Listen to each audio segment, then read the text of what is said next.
Hi, this is a little journal that I put together out of scrap pieces of paper, and the cover is made out of layers of used paper towel that I use to mop up excess paint off my paintbrush, off my palette, off my page, and then I lay them flat to dry, and then I make up a mix of wood glue or PVA glue and water, and I sandwich the paper together with all that glue and let it to dry, and then I just cut it out and use it as covers or decorations and things like that. As you can see, it's not hand sewn. This is me just adding some background stamps just so I don't have a lot of blank pages. It's just going to be a journal just to play with, just to do quick pages. And I've just put a piece of elastic around the spine of the journal. I can add pages, I can take them out, whatever I feel like doing. This is just a collection of background stamps by Kaisercraft. So there's script, there's numbers, there's clocks, and it's just getting away from the fear of the blank page. And I might cover these up when I get to the pages, but I might leave them how they are, so that's what I'm doing here. I've used a collection of scraps that I've got left over, like sketchbook pages.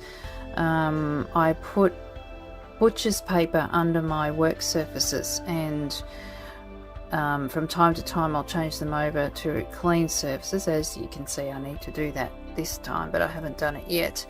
But you'll see a couple of bits of, there's a butcher's paper there with a bit of scribble on it. I've tested out a few gel pens just to see which ones worked and which ones didn't, and I've just ripped it up and put it in. I had an old piece of newspaper print. I think I picked it up at a scrapbooking show years and years ago, and I've just ripped that up and stuck it in. There's a bit of scrapbook paper there that I've got in a magazine. I just ripped that up. So I didn't think about how I was putting this journal together too much. I just wanted to play, and because it's recycled, I'm not really going to be too precious about what it looks like, so you don't overthink it.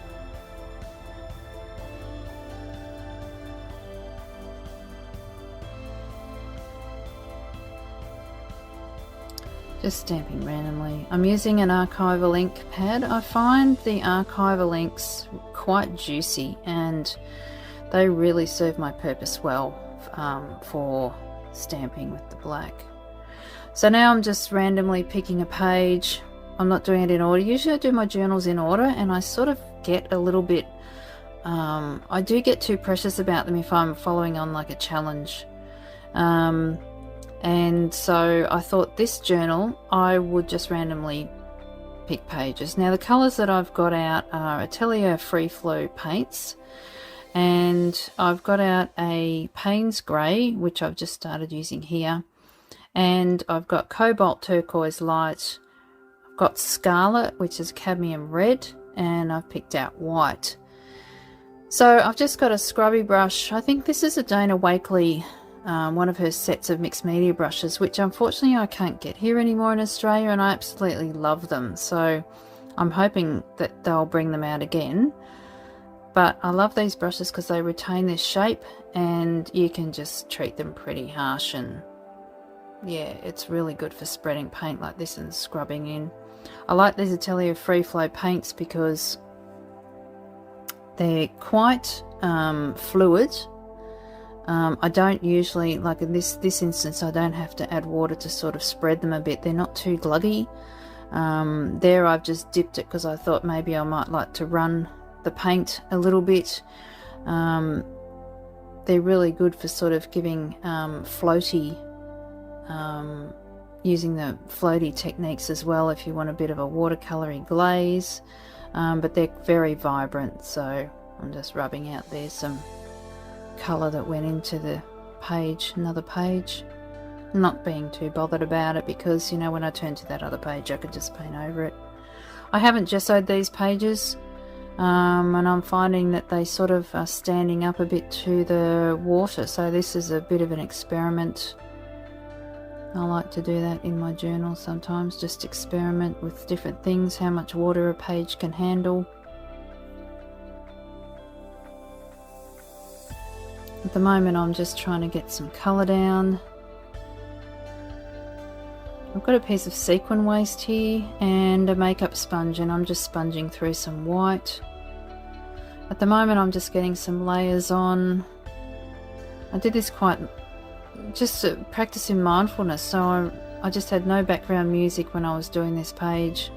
I wasn't talking, I just wanted to get in the zone of just doing something. And this is a piece of corrugated cardboard that I just folded in on itself, and I've just wrapped some packing tape around it. And I use that edge, as you can see there, as a stamp. And I really like the patterns that I get from this. So I'm just putting on some Scarlet. And usually I put on with a brush. I've tried the makeup sponge, it doesn't make it thick enough. So I've grabbed the brush and I just brush some paint over the top. And just stamping it in some of the wet areas, and it spreads a little bit, stamping it in the dry areas, and I get a really nice texture. And then just brushing a little bit of the red out there, pulling it out, glazing over the blue, seeing what colours it mixes,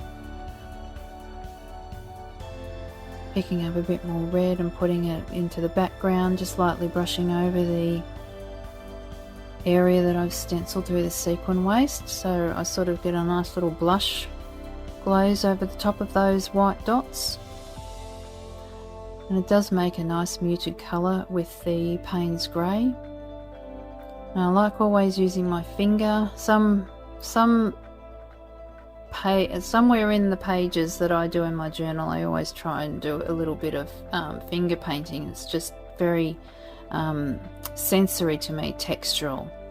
Just going to dry that layer. So now that's nice and dry, I've picked up a Uniball Eye marker, a pen, and this is a waterproof pen. And I'm just going to do some doodling, just add some little marks and embellishments on the page.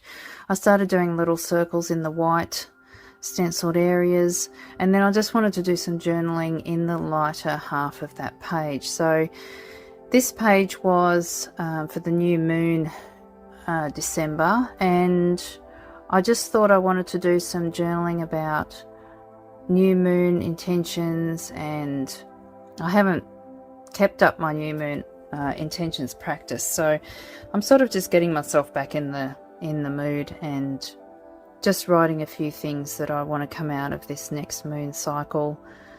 I want to get back to the cycles of the moon, because I've always found quite a lot of peace working with the moon cycles.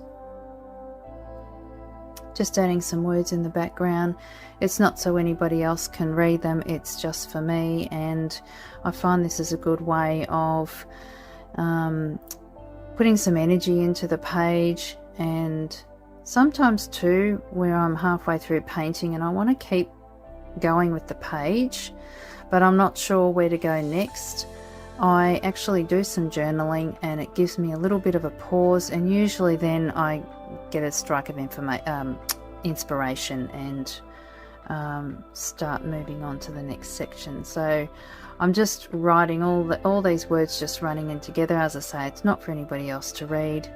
I know what's there, and it's all about just setting the intention for the page. These pens are really good. They just write over anything, and they dry really quickly. And they're a really nice line weight too, I find. They're not too thick, not too thin. So now I've got a stencil that I've cut out with my die cut machine, with my Big Shot, and I've just used a old long life milk container. I save those for either palettes or for cutting out stencils and templates. So I've just got the squares and the circles on this one, and I'm just putting in some circles for a moon, and then I thought, well, I want more than one, so I grabbed my white posca pen. This is a medium size, And then I just thought I'd do a little cluster of circles, like little moons and planets and things like that. And just sort of placing them randomly using different sizes.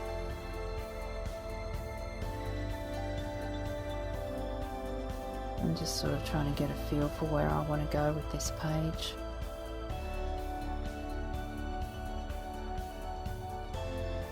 I'm just grabbing my white paint now and my scrubby brush, and I'm just lightly scrubbing in some white around the circles that I've drawn, blending it out with my finger. At this stage there's not too much paint on the brush because I just want to get a feel for what it looks like, and then I can always make it more opaque as I go. So there I've decided that I want that to stand out a bit more, so I've just picked up a little bit more white. Again, I really like this free flow paint for being able to softly blend into backgrounds and spread it without being too thick. I've got a ghosty image of the background layers underneath, which I really like being able to see when I look at the page. And I'm just sort of going around the circles, but I don't want the whole background to disappear, and I don't want it all to be flat white, so that's why I really like just lightly scrubbing in some white. You can always go back and make it stronger if you want to, but it's very hard to sort of, if you put a great big blob of paint on there, to actually wipe it off without getting a hole in your background colours. So I'm just picking up a bit of the Paynes grey, just doing a little bit of a shadow inside some of the circles.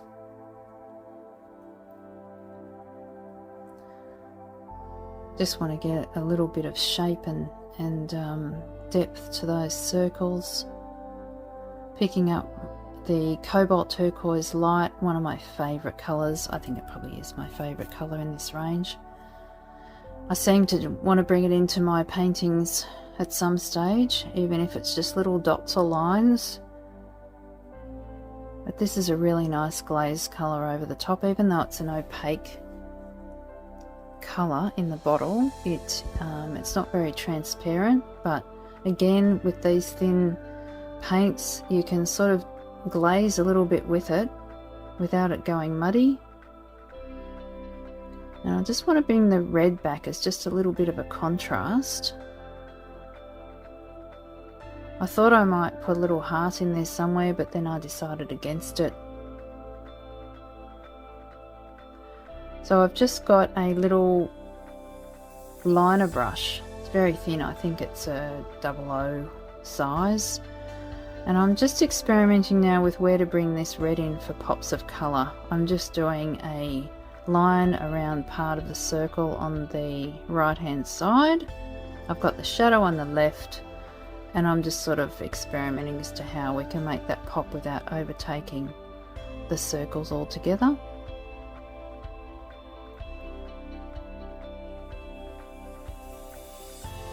I like that scarlet colour. I do use it a lot as a contrast. It looks great on the blues. It also looks really good on greens.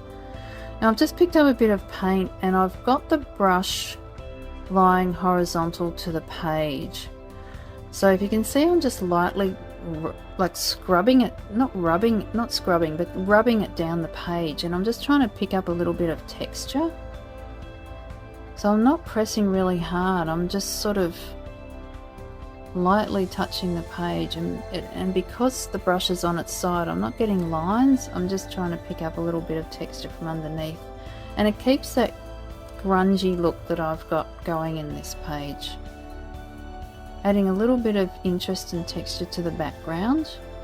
It's not overtaking it, but it just gives it little pops of colour. And you don't need too much. I'm conscious of not, just because I've got red in one part of the page, I don't need to have it all over.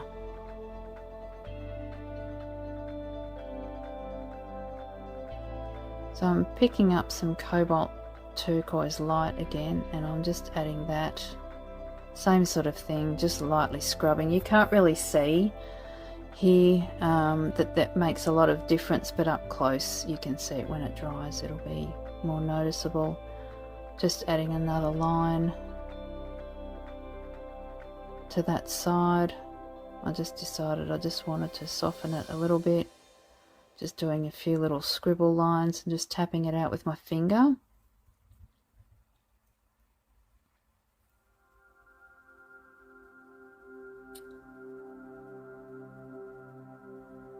So I've just dried it again, and now I've got a black Signo pen. These are waterproof as well when they're dry, and I find these are really good too for writing over painted surfaces, but of course it's got to be really, really dry. So I'm just doing a rough outline around the outside of the Posca pen line that I've done around the circle, and this is just to make it stand out a bit more, just to give it a little bit of definition and outline.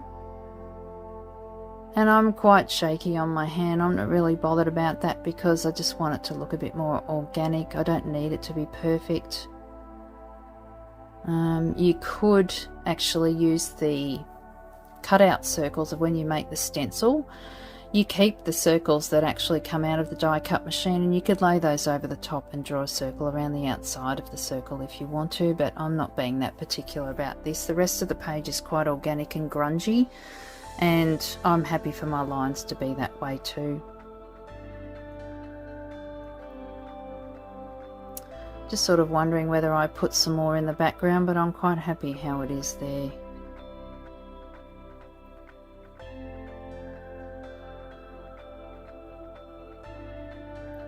Now I'm just cleaning off my brush. I'm just going to add some white to this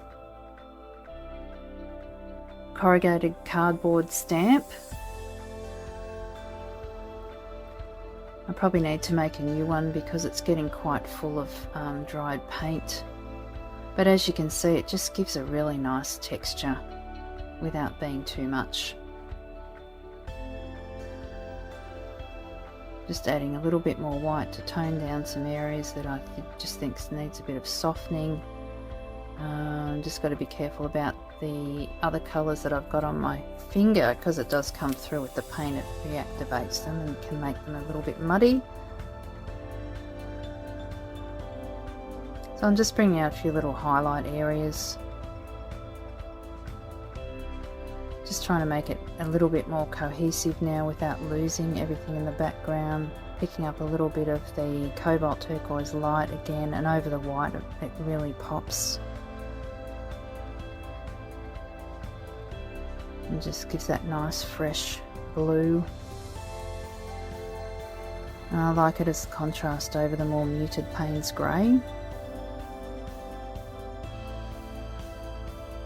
So I've just got some strips of paper. Now these are just strips of paper that I had when I ripped the sketchbook pages for this journal down to size, and I keep those as my text to write my text on.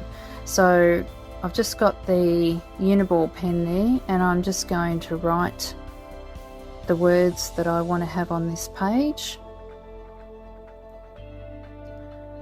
So I don't really throw anything out really. I've got bags of scraps, and I'm really liking using them as collage elements or turning them into little books or journal pages. And I'm just thinking about what I'm writing, where I'm going to rip it up to stick onto the page. So I leave a little gap between each line of words. This is a really quick and easy way just to add some text to your page. You could also, what I have used before is the liquid paper that's on the roller, and just roll lines of the correction tape, I think it's called, and you can just write your text over that as well. That works quite well. It just depends how textural your background is as to how smooth you will end up with a white text block. And I've just got my Bostik glue stick. I'm just ripping them into the sections where I want to place them on the page. And then I just rub the back of these on the top of the glue stick. I love using the glue stick, but geez, I can get in a bit of a mess, so I'm trying to be better about it so I don't end up with glue all over my fingers. But again, I'm not too pedantic about that. You've got baby wipes there, so just wipe your hands.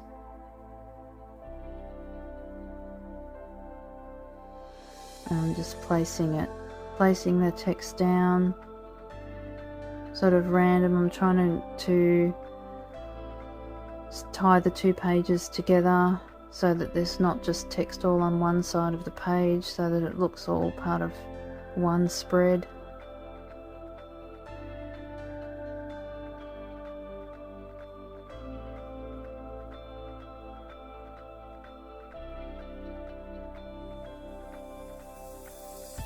So I've got all sorts of journals, and I really like having different sizes and random journals for things. I don't just have one journal and I work in that till it's finished. I've probably got about 10 journals that I've started, and I just depends on what mood I'm in as to what journal I'm going to work in, or it depends on what surface that I want to work on.